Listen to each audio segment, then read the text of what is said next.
அப்படி சிறந்த செப்ப குடத்திலே தண்ணீர் கோரி கொண்டு அப்படி படியேறி மாகாளுடைய ஆலயத்து மண்டபத்துக்கு முன்னால வர்றான். சரி கொண்டு இறக்கி வச்சா பாரு.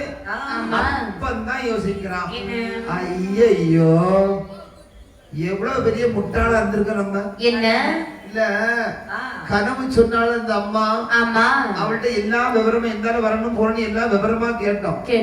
சாவி கேட்டோமா? கேட்கல.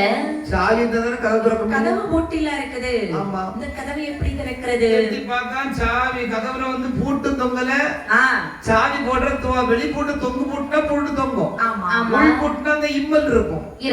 இம்மலும் இல்ல, பூட்டு தொங்கல. ஒருவேளை ஆமா கதவு பார்த்தா சாத்தி இருக்குமோ? தள்ளி பார்க்கலாம். ஆமா, தள்ளி பார்க்கும் போது கதவு ஆடவும் இல்லை, அசைவும் இல்லை, ஆள் பூட்டி இருந்தல்லாம்.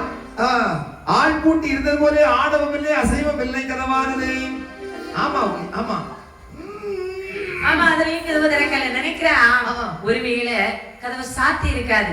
சரி, இன்னைக்கு வந்தது வந்து இன்னைக்கு வீணாயிடுச்சு, வீணாயி போச்சு, வீட்டுக்கு போவோம். ஆமா, ஒருவேளை இன்னைக்கு ராத்திரி அம்மா வந்து கனவுல சொன்னாங்க, கேட்டுட்டு அப்புறமா வந்து பார்க்கலாம். அப்படி என்று கொண்டு வந்த கோப்புகளையும் குறிந்து எடுக்கும் நேரத்திலே சரி அங்கே வர கவுளியானது சொல்லுது. ஆமா, அதாவது இந்த நம்பிமார்களுக்கு கவுளி சாஸ்திரம் பார்க்க தெரியும். அவ சாஸ்திரம் படிச்சாள்ல. ஆகையால் அந்த கவுளி சாஸ்திரத்தை பார்க்கக்கூடிய நேரத்தில் சரி உடனடியாகவே இவங்க வந்து வாஸ்து சாஸ்திரம் பார்ப்பாங்க. ஆமா, எப்படி வாஸ்து? ஆமா பாப்பாங்க இல்லையா?